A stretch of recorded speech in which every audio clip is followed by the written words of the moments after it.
গত কয়েকদিনের ভিডিওতে একটা কমেন্ট আমি খুব কমন দেখতে পেলাম, সেটা হলো আমি কিভাবে কালার গ্রেড করি সেই জিনিসটা আপনারা জানতে চেয়েছেন। আমি এর আগেও বেশ কয়েকটা ভিডিও তৈরি করেছিলাম কালার গ্রেডিং টেকনিক নিয়ে এবং আমি কিভাবে কালার গ্রেড করি সে বিষয়ে। তো এইরকম একটা র ফুটেজ থেকে, এটা কিন্তু মূলত আমার ক্যামেরায় ডিরেক্টলি ধারণকৃত যে ভিডিওটা সেটা, এবং এইটা থেকে আমি কালার গ্রেড করি এরকম একটা লুক কিন্তু প্রিমিয়ার প্রো ব্যবহার করে অ্যাচিভ করি। সেটা কিভাবে করি আজকে আমি আপনাদের সাথে শেয়ার করবো। This is your host James Prince and welcome to JP stream.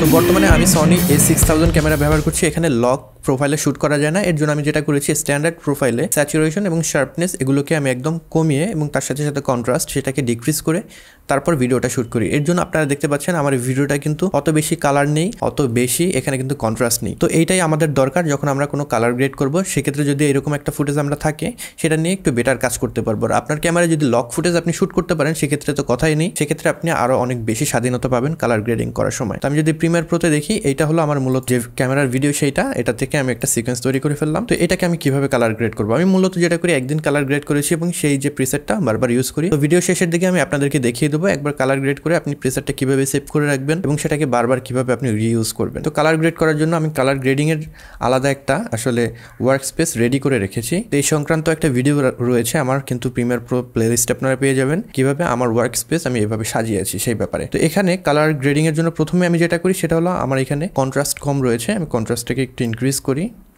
এখানে আমার লুমেট্রি স্কোপে আমি দেখে নিই আসলে আমার কালার ঠিক আছে কিনা, আমার হোয়াইটটা আসলে ক্লিপ করছে কিনা কিংবা ব্ল্যাকটা ক্লিপ করছে কিনা, এই বিষয়ে ডিটেলস ভিডিও আমার অলরেডি দেওয়া আছে। আপনারা প্রিমিয়ার প্রো প্লেলিস্টে অথবা কালার গ্রেডিং প্লেলিস্টে কিন্তু এই বিষয়ে আরও বিস্তারিত জানতে পারবেন। তো এখান থেকে আমি ব্ল্যাকটাকে একটু ডিক্রিজ করব -0.2 এর মতো, যাতে আসলে ক্লিপ না করে এরকম একটা পর্যায়ে রেখে দেবো। দেন এখান থেকে যদি আমি এক্সপোজারটা একটু বাড়াতে পারি 0.1 এর মতো যদি বাড়াই, এরকম একটা লুক পাচ্ছি। হাইলাইটস আমার ঠিকই আছে, চাইলে একটু কমাতে পারি -0.2 এর মতো যদি কমাই। শ্যাডো আমি এটাকে ধরবো না, কারণ আমি একটা জিনিস খেয়াল করেছি আমার এই ক্যামেরায় যে প্রোফাইল আমি শ্যুট করি এখানে যদি আমি শ্যাডোটাকে আসলে ইনক্রিজ করি বা বুস্ট করি সেক্ষেত্রে নয়েজ চলে আসে, কারণ আমি একটা ডার্ক ব্যাকগ্রাউন্ড ব্যবহার করছি। তো এখান থেকে আমি শ্যাডোটাকে আর ধরবো না।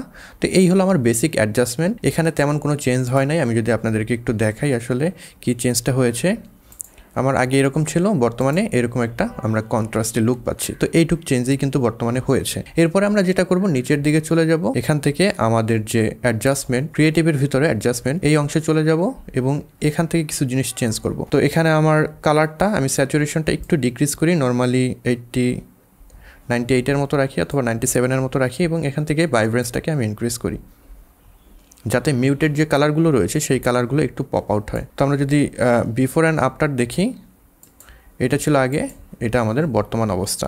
এখন আমি এখান থেকে কার্ভ দিয়েও করতে পারি। আগে আমি মূলত কার্ভ ব্যবহার করতাম, কিন্তু বর্তমানে আমি কার্ভের চেয়ে দেখেছি যে জিনিসটা সেটা হলো কার্ভ থেকে আমাদের HSL সেকেন্ডারি যে অংশ রয়েছে এখানে আমি অনেক বেশি স্বাধীনতা পাই।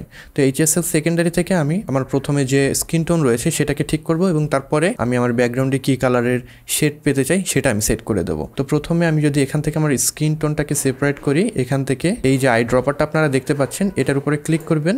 দেন ভিডিওর যে কোনো অংশে গিয়ে আপনার যে স্কিন টোন রয়েছে সেটার উপরে ক্লিক করলে পরে এই কালারটা দেখতেই পাচ্ছেন এখানে কিন্তু চুজ হয়ে গিয়েছে। এখন যেটা করব, এখান থেকে আমাদের মাস্কের অপশনটা আমরা অন করে রাখবো যাতে বেটার বুঝতে পারি কোন অংশটা সিলেক্ট হয়েছে। আমরা এখান থেকে প্লাস সাইন যুক্ত যে আই ড্রপার রয়েছে এটা সিলেক্ট করবো এবং আরও বেশ কিছু অংশ সিলেক্ট করব, তাতে দেখবো আমাদের কালারটা মোটামুটি ভালো একটা সিলেকশন তৈরি হয়ে যাচ্ছে। জাস্ট এইভাবে আমি কালারটাকে সিলেক্ট করে নিলাম। তো মূলত আমার কালারটা কিন্তু এখান থেকে সিলেক্ট করা হয়ে গেল। স্কিনে যে কালারটা আছে আপনারা দেখতেই পাচ্ছেন, এইটাকে আমরা একটু ব্লার করে দেবো। এখানে যদি দেখি ব্লারের একটা অপশন আছে, এখান থেকে 1-2 এর মতন আমরা যে ব্লার পার্সেন্টেজ সেটা করে দেবো। এতে করে আমাদের কালারের যে ব্লেন্ডিং সেটা কিন্তু অনেক সুন্দরভাবে হবে। এখন আমরা মাস্কটাকে অফ করে দিতে পারি, মাস্ক ভিউর দরকার নেই। আমরা এখন চাইলে আমাদের যে কালার রয়েছে এখান থেকে স্যাচুরেশনটা ইনক্রিজ করতে পারি, কারণ আপনারা দেখবেন সবসময় আমার কিন্তু এই যে স্কিন টোনের যে স্যাচুরেশন সেটা কিন্তু বেশ ভালোই বুস্ট করা থাকে। অ্যান্ড এখান থেকে আমরা কোন কালারটা চাই সেটা সেট করতে পারি। তো এটাকে পারফেক্টলি সেট করার জন্য আমি স্কিন টোনটাকে প্রথমে একটু অপাসিটি মাস্ক দিয়ে একটা পোর্শন নিয়ে নেব, যাতে করে আমাদের এখানে যে ভেক্টর স্কোপ রয়েছে সেখানে বুঝতে পারি আমার স্কিন টোনটা ঠিক আছে কিনা। এইখানে আপনারা দেখতেই পাচ্ছেন ভেক্টর স্কোপে একটা লাইন আছে। তো আমার উদ্দেশ্য হবে এই লাইনটাকে এই লাইনের সাথে আসলে মিলানো, তাহলে আমাদের স্কিন টোন পারফেক্টলি আসলে স্কিন টোনের যে কালার সেই অনুযায়ী ঠিক হয়ে যাবে। তো এখান থেকে এখন আমি নর্মালি যেটা করব, এইটাকে অ্যাডজাস্ট করে আমাদের স্কিন টোনটাকে জাস্ট সেট করে নেব। তো আপনারা দেখতেই পাচ্ছেন এখানে কিন্তু আমাদের স্কিন টোনটা মোটামুটি ঠিক হয়ে গেছে। আর একটু মনে হয় আমাদের অরেঞ্জের দিকে যাবে, তো এখান থেকে আপনারা দেখতেই পাচ্ছেন আমাদের যে স্কিন টোন সেটা কিন্তু এই লাইনের সাথে মিলে গিয়েছে, তার মানে আমাদের স্কিন টোনটা কিন্তু একদম পারফেক্টলি আসলে ওকে আছে। এবার আমরা মাস্কটাকে ডিলিট করে দিতে পারি, এটার আর কোনো দরকার নেই। তো এখন যদি দেখি স্কিন টোনটা দেখবেন বেশ সুন্দর লাগছে, বেশ ভাইব্রেন্ট লাগছে। আপনারা যদি কম কালার পছন্দ করেন স্কিনে, দেন এখান থেকে যেটা করতে পারেন স্যাচুরেশনটা আপনারা ডিক্রিজ করে দিতে পারেন। যেহেতু আমি এখানে একটু কালারফুল যে ভাইব সেটা পছন্দ করি স্কিনে আমার স্পেশালি, তো আমি এখান থেকে এটার যে স্যাচুরেশন সেটাকে আমি বেশ ভালো পরিমাণে বুস্ট করে দেবো। আমি 116 মতো রেখে দিলাম। তো এই পার্টের আমার মোটামুটি কাজ শেষ। এখন এখান থেকে আমি লুমিট্রি কালারের ভিতরে আর একটা নতুন লুমিট্রি তৈরি করব। এইটার ভিতরে আমি আর কাজ করব না।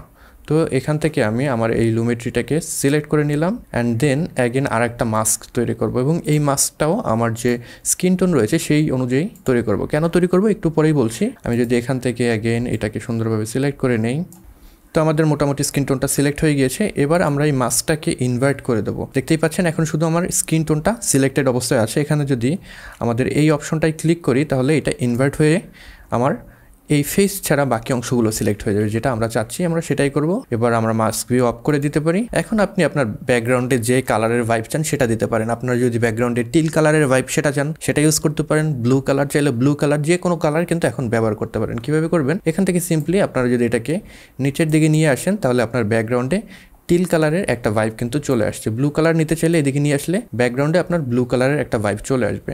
আপনার স্কিন টোনটা কিন্তু ইনট্যাক্ট থাকলো। তো আমি যেটা করি নর্মালি এখান থেকে এটাকে টিল কালারের দিকে একটু নিয়ে আসি যাতে করে আমার ব্যাকগ্রাউন্ডে ওই ভাইবটা থাকে।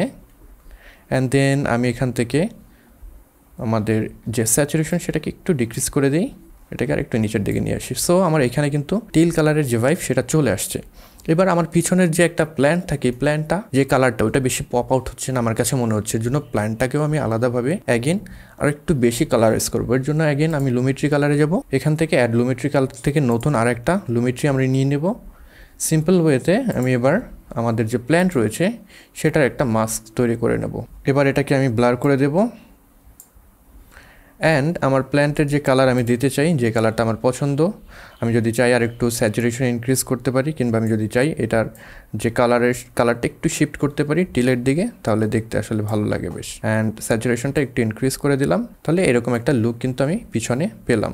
আপনারা চাইলে এটার যে লাইটটা সেটাও একটু বাড়াতে পারেন। তো এইটা আমাদের মোটামুটি এরকম একটা সিলেকশন হয়ে গেল। তো আমাদের প্রিভিয়াস যে সিলেকশন ছিল এখান থেকে আমরা কিন্তু ব্লার করি নি, যেটা আসলে ভুল হয়ে গেছে এই ব্যাকগ্রাউন্ডের জন্য। এটাকে একটু ব্লার করে দিলে আমাদের ব্লেন্ডিংটা খুব সুন্দরভাবে হবে, জাস্ট লাইক দ্যাট। লাস্টলি আরেকটা জিনিস করবো, সেটা আমি যে কোনো আপনি লুমেট্রি প্যানেলের ভিতরেই কার্ভে চলে যাবেন। এখান থেকে হিউ স্যাচুরেশন কার্ভের ভিতরে চলে গিয়ে আমাদের লুমা ভার্সেস স্যাচুরেশন যে কার্ভ রয়েছে এখান থেকে আমরা শ্যাডো কালারটিকে যে স্যাচুরেশন সেটাকে ডিক্রিজ করে দেবো। এতে করে আমাদের শ্যাডো এরিয়াতে কালারের যে স্পিল থাকে, অনেক সময় দেখা যায় আমাদের টিল কালারটা যেটা দিয়ে দিচ্ছি সেটা টিল কালারটা আমাদের শ্যাডোতেও চলে যায়, ব্ল্যাকেও চলে যায়, যেটা আমরা চাই না। তো ব্ল্যাকটাকে আমরা ব্ল্যাক রাখার জন্য এখান থেকে শ্যাডোতে যে স্যাচুরেশন সেটাকে আমরা ডিক্রিজ করে দিলাম এইভাবে।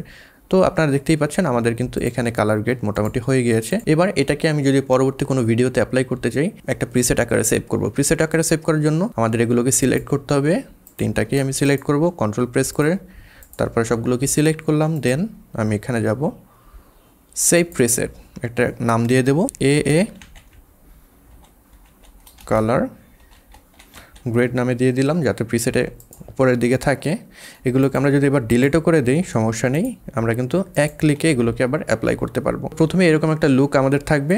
এই কালার গ্রেডটা করার পরে আমরা সিম্পল একটা কালার লুক পাবো, সেটা হলো জাস্ট লাইক দ্যাট। এরকম একটা লুক কিন্তু খুব ইজিলি এক ক্লিকে আমাদের পরবর্তী ভিডিওতে আমরা অ্যাপ্লাই করে ফেলতে পারবো। তো আপনারা চাইলে এই টেকনিকগুলো ফলো করতে পারেন। আপনাদের ভিডিওকে আপনাদের যে এনভায়রনমেন্ট রয়েছে সেই অনুযায়ী এভাবে কালার গ্রেড করতে পারেন। আমি আপনাদেরকে জাস্ট আমার কনসেপ্টটা বুঝালাম, কিভাবে আমি কালার গ্রেড করি, কিভাবে আমি আমার কালারটাকে ফিক্স করি, ব্যাকগ্রাউন্ডের কালারটা কিভাবে একটু চেঞ্জ করি, এই জিনিসগুলো আমি আপনাদের সাথে শেয়ার করার চেষ্টা করলাম। আশা করি ভিডিওটি আপনাদের ভালো লেগেছে। যদি এই ভিডিওটি ভালো লেগে থাকে কিংবা এই ভিডিও থেকে যদি নতুন কিছু শিখে থাকেন, সেক্ষেত্রে ভিডিওটিতে একটি লাইক দিতে পারেন, কমেন্ট বক্সে আপনাদের মতামত জানাতে পারেন। এই চ্যানেলে আপনি নতুন হয়ে থাকলে সাবস্ক্রাইব করতে ভুলবেন না। I'll catch you guys on the next one. Until then, goodbye.